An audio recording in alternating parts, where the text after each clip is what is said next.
You know what time it is? You know what time it is? You already know what time it is. Battlecast time. Let's go. Yeah. You know I gotta give you that Thug Nasty, bro. Been writing that music since the beginning. I got heavyweight. Ain't the type of motherfucker really known to hesitate. I'm from Cabot, I'm so magic I could make you levitate. Pick you up over my head and I'll set you straight. Down on your rib cage. Young and I've been paid. 5-1-10s, Benjamins, and I've been straight. Plug like woo. Let's go, man. Thug Nasty keeps coming with that heat. Yo, Thug Nasty, come out with that next mixtape or drop an album already, because yo, let's go. I got yourself a fan over here, man. All right, but you already know the energy that we're coming in. Battle Cage, Battlecast, episode number 4, coming straight to you. A couple of things I'm gonna mention off the bat. I'm gonna try to keep this relatively short. Gonna do a few topics, and then we're gonna go into our picks for this Saturday. And once we do our picks, I'm going to give you my best lines, which I already wrote down. So we don't have to go and searching for them. They're on paper. They're on record. Let's get it. So with that being said, let's look at the hottest topic, at least for me. And I just actually got into a little bit of a bickering exchange of words, if you will. Nothing too serious on Instagram. Like I said, nothing too serious on Instagram, but just a little bit of exchange of words. Now, in any case, let's basically talk about the hottest topic that everybody's talking about. That's the arrest of Jorge MASVIDAL for sucker punching Colby Covington. I'm going to give you my 2 cents on it. Now, there's a comment section. Feel free to engage with me. But don't go into the whole name calling and bickering and, you don't know what it's like to be in. Listen. You don't know what it's like to be in the other man's shoes. Let's just start with that. So save your bickering and all this nonsense. You want to give your opinion? You please do so, like I'm doing formally. You could comment down below, but keep the name calling and all that. That's just it's. You know what I mean? It's not necessary. Now, what's super necessary is to talk about Jorge Masvidal. So let's just really quick. I feel like I have to do it because I'm just going to give you my 2 cents on it. Number one, I'm going to say what he did was not justified. I mean, sucker punching someone in the face out of the cold like that, it was not called for. Now, for example, that's the difference between what Cain Velasquez did and what this man did. Cain Velasquez was actually protecting his family. Jorge was not protecting anybody except his ego. I'm going to say this again. Jorge Masvidal was the only interest that he had was to protect his ego. That's it. He got butt hurt because he got beat down in the ring, and he's gonna go and find the person that beat him up in front of millions of people, in front of the whole world, in front of billions actually of people. If a billion people watched it worldwide, not that UFC is like a global sport now. So I wouldn't be surprised if it reached almost 1 billion people. And you're going to go and sucker punch the man while he's eating. Like I said, I do not defend the character of Colby Covington. What I do defend is the fact that he backs it up in the ring as a professional. So he does talk the talk, but he walks the walk, and that's the difference. Whereas Jorge Masvidal, he's the complete opposite. He talks the talk, but he doesn't walk the walk when shit matters. When a fight really matters, where you're fighting for something that matters, you don't do it, bro. You get knocked out by Kamaru Usman. You get stomped out by Kamaru Usman. And you just got ragdolled and controlled for 5 minutes by Chaos Colby Covington. So, bro, I can go and sucker punch somebody in the face. It doesn't really prove. What is it proof? So, I'm going to go on record and say what Jorge Masvidal did was thuggish, and he proved everything that Colby Covington was saying. Literally, this is a very nice picture. Colby Covington showing him the tongue. He's like, yeah, I'm working you, and you can see the defeat.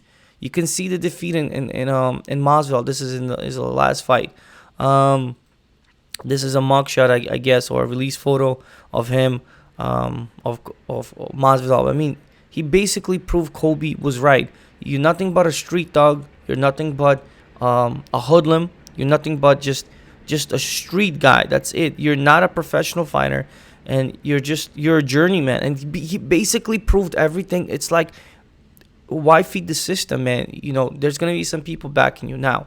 I'm really surprised by this statement, but I'm gonna and I disagree with this guy.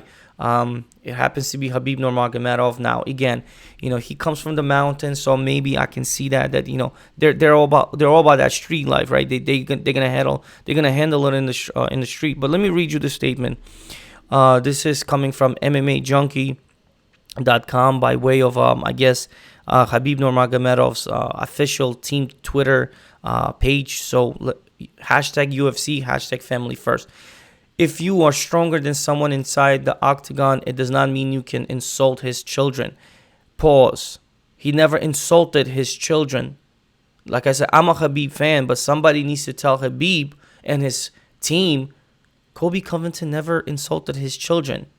He, in fact, said, you, MASVIDAL, you not taking care of your kids. Where's the disrespect? Somebody got the translation wrong. You know what I'm saying? Yo, Habib, call me. I speak Russian. I can translate this to you if you need a good translator, because I think you got, people just misinforming you maybe. Or maybe your English got messed up. No one has the right to insult someone's family. Pause. Where was the insult? All the insult came to Masvidal's head. Colby said, you a street thug. You a criminal. You don't take care of your family. He was calling him out on that. He lived with Masvidal and his family. So why didn't he correct them? Why didn't Masvidal say, don't talk about me? I do take care of business. No, you didn't do that. You said, don't talk about my family. What are you talking about, homie? He never did talk about your family. Once you have gone down that path, then be ready to back up your words. He did back up. Pause again. He did back up his words. Everything just happened, proved that he's a criminal. He's a lowlife. That's exactly what lowlifes do. They sucker punch people out of the blue. Habib, how would you feel if someone ran up on you and sucker punched you in the mouth? How would you feel? Now, I know you travel with a gang all the time, and you are a professional killer as well. So maybe you would have handled it a little bit differently. But Colby doesn't move like that. He's a businessman. He doesn't need to move like that. Certain people don't move like you. You can't judge the world. Like, I had the same problem. I used to judge everybody by the same standard that I like. If I'm so good at something, I want everybody to be good at something. No, it doesn't work like that, man. Everybody's different. We're individuals. Just because you would have handled it some way doesn't mean Colby has to. No, he doesn't. Let's go back. You were attacked by a professional fighter same size as you, your own size, and you go and press charges against him. Yeah, it's called being American. He has the full right.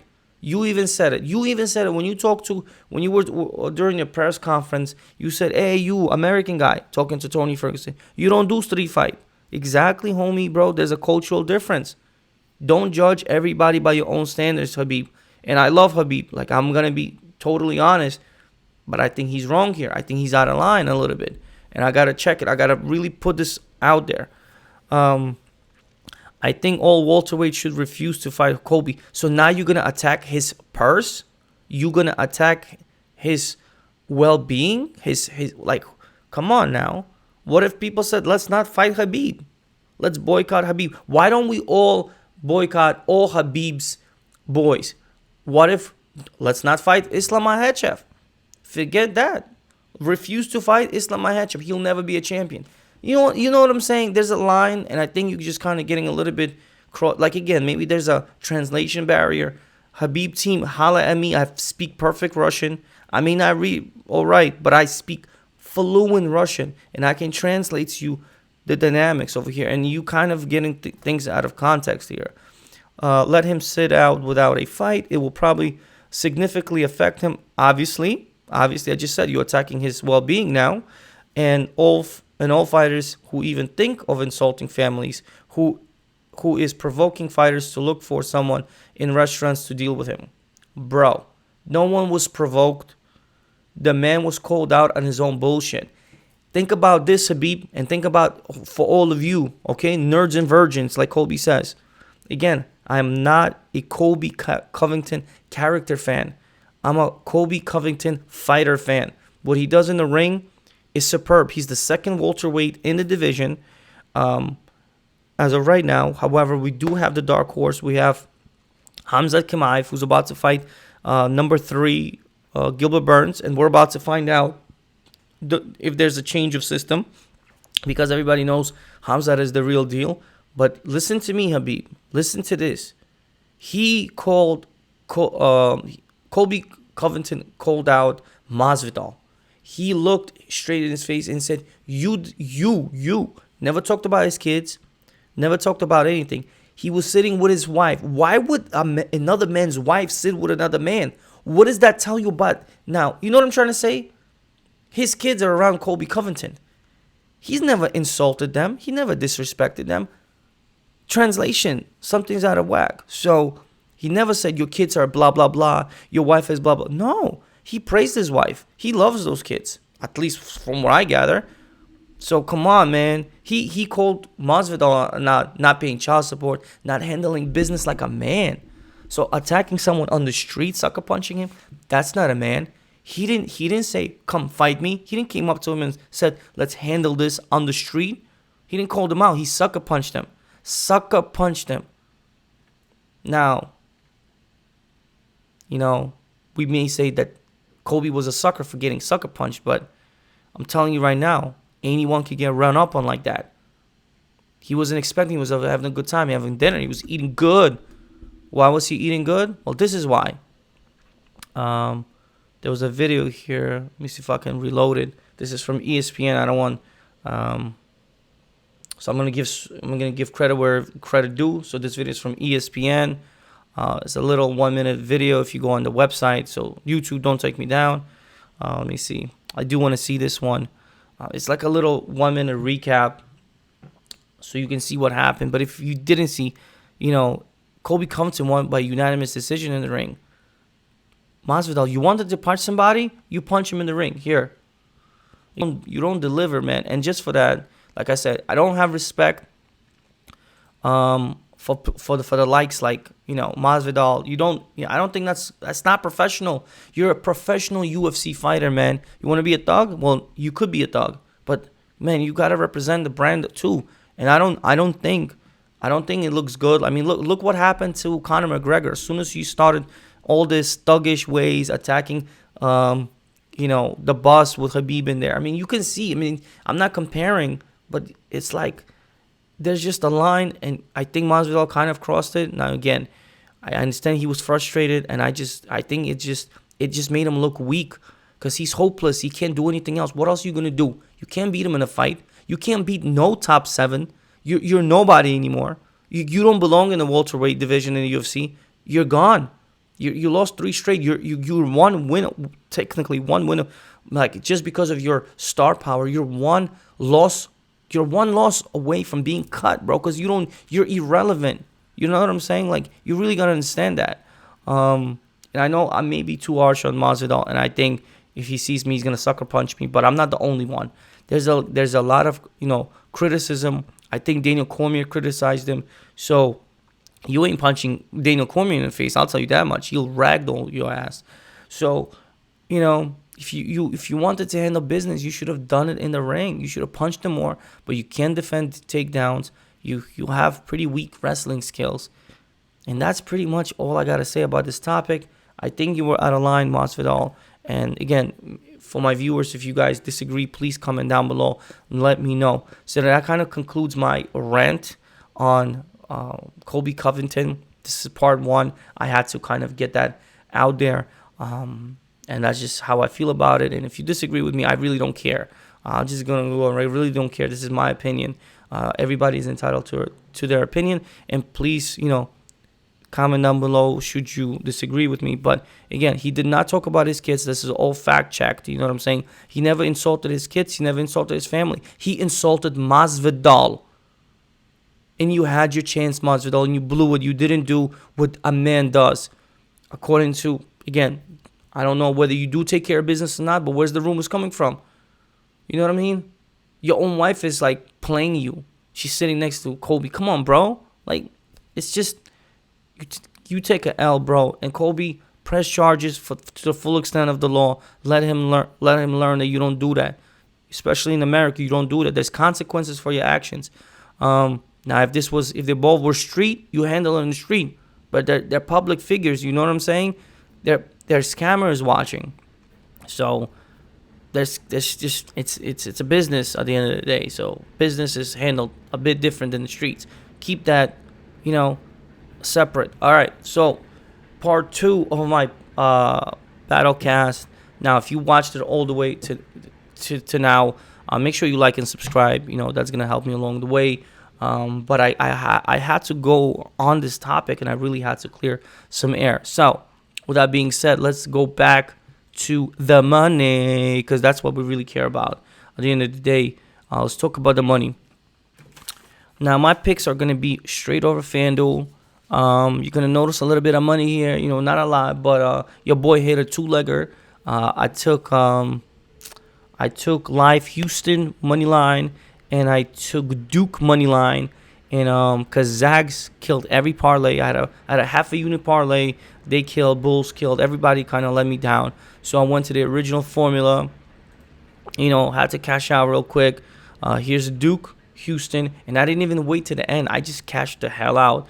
I had a 2.5 unit play, and I cashed out. I had to sacrifice $78, but just a peace of mind. Give me my bread. You feel me? Up 4 units for the day. That's what it's all about. You know what I'm saying? Here's my 5-legger that didn't hit. Zags didn't let me down. Michigan didn't cover the spread, and Bulls. But the Duke was there. I was high on Duke from the beginning. Been telling everybody I like Duke, and there you go, Duked, baby. And the first half was under 68. I really like that play. So that's why I put it in this parlay. But obviously, in a live play situation, there you go. I took Houston money line at -178 because I had to pull a trigger. I didn't even want to wait anymore. And Duke -106, give it to me. So I took that. And like you said, I didn't even wait. I cashed out because there's no point. I don't want to sacrifice. Anything could happen. Arizona's still a lethal team. We saw them come back, and I just cashed out. So I do have some money. Actually, I'm going to use this tomorrow for my bankroll.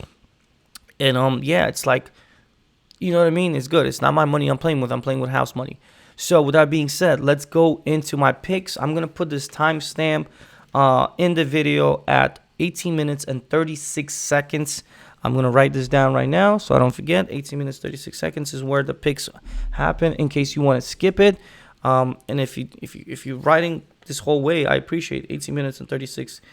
We'll start looking at the line. So let's go to UFC. By the way, that's another validation I play, bro. That's what I do, guys. I really, really play. But the bread and butter is from UFC, from MMA. So we gotta go back to the lines. And I'm gonna hit you with 2 parlays. I'm gonna hit you with 2 straight picks, and I'm gonna hit you with a bonus leg, 13-leg parlay fantasy. Incredible fantasy, but it's only very small. I'm gonna clear things out for you guys right now. For the purpose of the demonstration, we're going to use a measurement of 1 unit equals $10. My personal unit is $100 per unit. We're not doing that. I don't expect people to play with $100, not by a long shot. In fact, you might as well play with $10 as your max unit, right? Or even $1. Who cares, right? But this is just for us to keep tracks. That's why I want to use the proper terminology here, which is units. That's the best way to keep track of how you're doing. I'm up. I think I'm up like 50. No, I'm up like 65, 70 units already in just three or 4 cards for the March. So March has been blessing. Thank you. I'm blessed. I'm happy. April's about to be ridiculous. Hopefully, right? That card in Jacksonville is ridiculous. If the tickets are available, I want to fly out there and just chill for 2 days and watch the fights live. Haven't seen a live UFC in a minute, so I'm irking for that. Now, let's stop talking. Let me hit you with the first leg parlay. It's a 3-leg parlay for a combine of plus 225 odds, 225 odds. This is going to be a 1.5 unit play, and this is just to get the night started, okay? So for our purposes, remember, 1 unit equals $10. I'm going to say $15 will be the play, and I actually already played it. I'm going to show you this one play just as a validation, and then I don't want to, I'm validated at this point. I don't need to prove anything. As you can see, I play extensively. These are settled. Let me go to my active. So my active plays is here. Now, this is a 3-leg parlay that we're going to talk about. That's the first one. It's on the screen. And after this, I don't have to validate anything. It's already played. I already put it in. So like I said, the purpose of this video, so you kind of see how I'm doing this. There's nights that I'll be up. There's nights that I'm going to be not up. But the whole point is to always be up, right? So let's see if we're going to be in the green for this card. So this fight card is a live crowd card. It's taking place in Columbus, Ohio. So I expect some action going on there. I want to start the card very, very, very controlled. So 1.5 units. As you can see, I'm going to take the first leg over 2.5 rounds. Bruno Souza versus Luis Saldana. They're both strikers. They're both patient. And they're both durable. So I hope it goes over. My second leg is going to be over 2.5 rounds, and David Dvorak and Matheus Nicolau. I'm a little bit worried about that, but the line is a little chalky, so I'm just going to have to hope it's not a trap. David Dvorak is an extensive finisher. I believe he has like 14 subs coming into his record. So, but I just think, I think Matheus Nicolau has the goods. And again, the durability factor is why I'm going over 2.5 rounds. I think the two fights might go to distance just to start the fight. And it's the first one. Let's get that out of our system. It's going to be a first 3-legger. And we're going to cap off that with Vyacheslav Borshov, straight money line. It's currently 164. And again, it's going to be $15, so 1.5 units. If 1 unit equals 10. And that's our potential win. And that's going to be the first leg parlay. My confidence level in this one is not as strong. As you can see, it's only 1.5 units. But it's because I want to get some action in early. And that's how I gauge the night. So I never play more than 1.5 or 1 unit usually to begin the night on a parlay. So there you have it. The second leg parlay is the 3-leg parlay. It's a little bit more conservative for the patient guys who don't want to rush the system. We're going to start this I was going to start this with this guy, right? Alay Shakab Kirziev, but at this point, his line is getting stupid by the minute. The man opened up at minus 300. He's now the biggest favorite on the card, minus 820. I hope he comes through because, sheesh, right? That's crazy. So we're going to skip that, and we're going to find the value in the likes of Neil Magny. He's a taller, bigger guy. He fought better competition, in my opinion. He has more. He's just a step better. And a fun fact, Max Griffith is older than Neil Magny. So all the lights, all the green lights are pointing me toward Neil Magny. So I'm gonna start the parlay with Neil Magny. I'm gonna go to the main event, and I'm gonna say that I'm gonna go with Curtis Blaydes. He's now minus 400. He was minus 385 just couple of hours ago, and I should have maybe put that video out earlier, but things kind of got in the way. But minus 400, he's gonna get steamed out. Don't be surprised, minus 450, minus 475, minus 500. Jeesh, right? So I'm gonna grab him at minus 405. I actually played him at minus 385 already. So I'm gonna go with Curtis Blaydes. I think he's the better overall fighter. He has a much more extensive record compared to Chris Daukaus, and the level of competition is you can't compare. Just for briefly, because it is the main event, I do want to hit you with that really quick. I mean, Curtis Blaydes lost to 2 men, and two losses were to Francis Ngannou. It's freaking Francis Ngannou. Chris Daukaus wouldn't last 30 seconds with Francis Ngannou, just my personal opinion. And his other loss was to Derek Lewis. He caught him with an uppercut. If it wasn't for that uppercut, he beats Lewis any day. In fact, I think he beats Lewis at this point. I think he beats him at least 70% of the time. And that's a big number to say, but I'm confident with that. And Chris Daukaus, I think he's fast. I think he's good. But when you look what Curtis Blaydes has done, he started wrestling all the way back to high school. He was a really good wrestler in high school, not as prominent collegiate, if you will. But look, he was a 44 undefeated in high school. That's where his athletics started. Whereas Chris Daukaus, he had a real job. He's a police officer. So a real athletic life, like dedicated from the beginning, and someone that is now transitioning to become a professional fighter. I think there's levels. There's levels where you're always training your whole life, and all of a sudden, I don't know what Chris Daukaus did in the beginning, but I don't think he was as dedicated. And also, look at Jairzinho Rozenstruik, who's a monster, by the way. Let's just put it out there. I think Jairzinho gives Chris Daukaus a huge, huge fight. You know what I'm saying? Alexander Volkov. You think Chris Daukaus beats Volkov? I mean, just really ask yourself, right? I know Aspinall did, but you think Aspinall and Daukaus on the same page? No. JDS, yes, aging JDS, but JDS, that's a name. Shamil Abdurakhimov, also aging fighter, but it is a name. Took out Justin Willis. Here's that loss to Francis Ngannou. He actually took out via elbows and guard Alistair Overeem. That's a big name, okay? Also aging Alistair, but 2018. So not as aging, you know what I'm saying? So definitely took him out. Mark Hunt, Alexei Olenek. These are big names that I'm throwing out there. Here's another Francis Ngannou fight. Again, he lost twice to Francis Ngannou.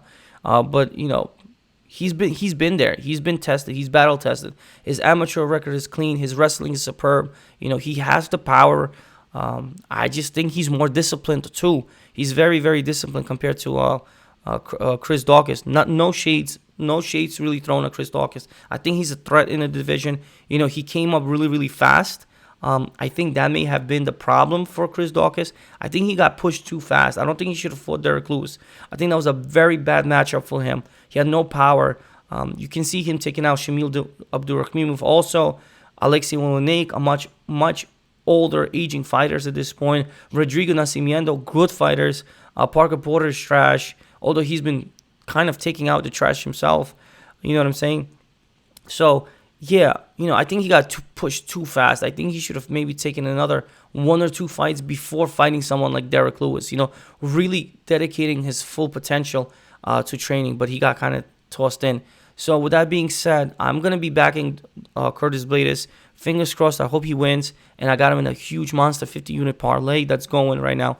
And I'm not cashing out. I'm going to run to the end, boy. Let's go. I don't give a shit. Even though they're giving me a cash out option, I'm going to the end with that. I'm going to the bank. Let's go, Curtis Blaydes.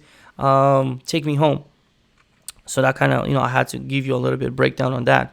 And we're going to cap off this parlay with the co-main event. And I'm going to say the fight go to distance. Another chalky line here. I don't particularly like it, to be quite honest with you. But I'm going to take either the over 2.5. And I think it's going to go all the way to the end, minus 300.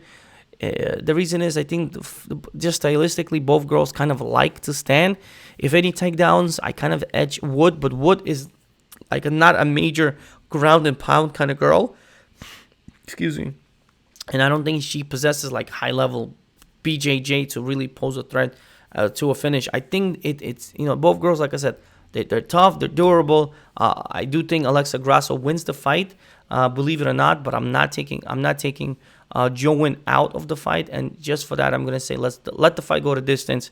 So it's a little bit more conservative play, 3-leg parlay. It's going to give you a return of plus 135, and I'm going to call this a 2-unit play. So this is a 2-unit play. Again, I'm already validated. I'm not going to show you that I played it. It's played. Moving down along, I have 2 straight plays. And again, one of them I'm going to talk about a little bit, and the other one I'm just going to call it out. So the first one that I'm going to call out is Bruno Souza, straight money line. He's currently minus 118. This is, they both great striking fighters. I don't think they're going to be looking to maybe, hug and dance too much.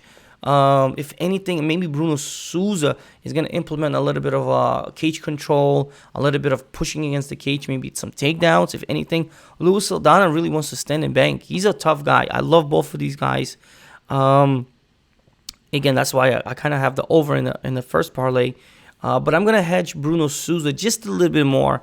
I think the fact that he gave such a good presentation of himself in his last fight, I think it's enough. And also, I just think he has in just a little bit more in his toolbox, stashed away that we still haven't seen compared to Luis Saldana. And Luis Saldana usually from tape study, he kind of slows down as the fight goes. So if we're entering the second over 2.5, third round, you're gonna see his hands drop a little bit more. But the volume doesn't stop from Bruno Souza. And because of that, I'm gonna say a straight play Bruno Souza. I'm gonna cap that off at 2 units as well. I wouldn't suggest any more than 2 units on that play. That's just my personal. The biggest bet for me personally, and I'm gonna get a lot of criticism on this, but I really don't care. You know what I'm saying? I am going to go a straight play on Brian Bam Bam Barberena. I know I'm going against the home favorite, hometown hero, Matt Demorel Brown. The line is straight pick, 108.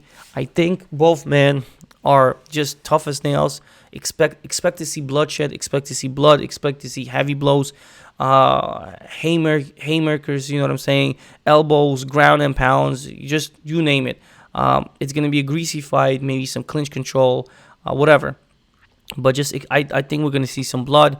I'm just going to edge Brian Barberena. I know he took some damage, but, I mean, Matt Brown is like 41. You think he hasn't taken damage? He's been in the game since 2008. I think just collectively, it's going to catch up on him, and I think this is the perfect time to hang up the gloves at home. If he gets knocked out by Brian Barberena, who happens to be the younger, fresher fighter, in my personal opinion, take the gloves off and retire at home. That's just where I'm going with it. So that's going to be my personal favorite play. I'm going to go with 2 units now. 4 units. If you do not want this 4-unit play, I am going to recommend you to do the following. You can take Brian Barberena, and my next pick that I truly love is on this particular card. I really like Neil Magny. Like I said, he's the longer, bigger fighter. I think he's more experienced. He's coming from a better gym. Again, all the lights are pointing toward Neil Magny. So Neil Magny, Brian Barberena, 2-leg parlay. You're going to get a plus 175. So this is an alternative. So you can actually play a 2-unit here. And that will be almost the same thing as playing 4 units straight on Brian Barberena, in my opinion. But if you want to play less units, I would parlay Brian Barberena and Neil Magny. And again, I haven't pulled the trigger on that yet because, like I said, I already have 4 units on Brian Barberena and just call it a day. And if I lose, I lose. I really don't care. I got 4 units today. I'll give it back tomorrow. It's just a vicious cycle of life. I'm hoping I won't give it back. I'm hoping to be only profitable. But again, this is the danger of this game. So that kind of sums up all my plays before I let you guys go. I am going to hit you with a fantasy parlay that I have said. It is a 13-leg monster dream parlay. I'm going to call it the dream parlay. Here's your 10. It's a 1-unit play. I only put $10 for, like I told you, for the purposes of this demonstration. No way would I ever put a $100 bet on this. But anyway, Bruno Souza, David Dvorak. I have Menin Firoud by KO. I think the girl packs a lot of pop in her punches. I think she's a vicious girl. Just take a look really quick. Let me just go back. Fight night. Menin Firoud right here. Jennifer Maia is very, very durable. She's tough as nails. I believe she's one of the few girls that went the distance with the champion, Valentina Shevchenko. So her durability has been validated. But, the size discrepancy, 5'7", 2-inch reach advantage. And she's from a boxing background. She packs a lot of power. Her nickname is the Beast. I'm hoping we get the real beast out of her. Her last fight ended in unanimous decision, but before that, Tabitha Ricci, she was able to standing KO her. Before that, KO punches, but she's been knocking girls out. So for her to throw a punch on her opponent, it's nothing new. You know what I'm saying? So I'm hoping for another knockout. She has 7 wins by knockout, 3 decisions. I'm hoping for that knockout here. So I'm writing the statistic and her just physicality here. So you get a plus 240, which I love. In the dream parlay, you can't go wrong. This one might bite me in the ass, and the dream will probably stop right here. But we have that juiced out Aleix Sakab Kirziev taking on Denise Tulin, whatever. Excuse me. But I took the fight go to distance at plus 410. I personally going to tell you, I don't know what possessed me, so feel free to change that line. Just take him by money line, if anything, okay? Change that line. I would say right now, don't chase the same thing as I am, because I don't know what the hell I was thinking. That was before the line became crazy, right? I'm hoping it does go to distance, then I'll be right. I'm going to take another dog. I'm taking a dog. The only dog that I'm backing this fight is this card is Chris Gutierrez. I think his leg striking alone is just so much better than Dana Batagral. But Dana Batagral is a dog, so please be careful. He's a phenomenal striker. His hands are dynamite. Again, Neil Magny, I got to go right with him. Vyacheslav Borshev, I already picked him. I'm going to go with Ilir Latifi in the Olenek fight. I think he's just going to be, even though he's undersized, I think just overall he's been with big dudes. He's been there with, what's his name, Derek Lewis, and he was able to control him, believe it or not. So Ilir Latifi is tough as nails. I'm going to go with Ilir Latifi over there. I think it's over for Olenek, if you ask me. I'm going to go with Askarov. I absolutely love Kai Kara France. But, man, I got to back Askarov here. I really got to back him. I think just a complete fighter, you know, coming from that Makhachkala, Dagestan area. He's just a much more complete fighter, has a lot of patience, and he's been with a top competition. He's been there with Tim Elliott, Brendan Morano, you name it. So he's been there already. Okay, he's battle tested. Yeah, that's all I got to say about that. But Brian Barberina, I already mentioned. I told you I'm leaning Alexa Grasso, so here's Alexa Grasso. And we're capping off with a main card. Curtis Blaydes, take me to the promised land, because the dream, if it goes all the way there, $10 for $29,651.49. And on that note, God bless you all tomorrow and the day after and Saturday. Enjoy this weekend. Don't blow your money. Don't go crazy. As you can see, I'm playing very conservatively here. I'm not trying to blow my bankroll, and I'm trying to stay in the green. And what else can I say except, yeah, thank you for, I guess, checking me out. Make sure if you like the content that I provided for you, make sure you hit that like and subscribe. If you want to engage with me on my take with the whole MASVIDAL situation, comment down below. If you want to, reach out directly to me, comment down below. Yeah, let's get this money. Let's get this shmoney. And your boy is out here. Yo, I'm out.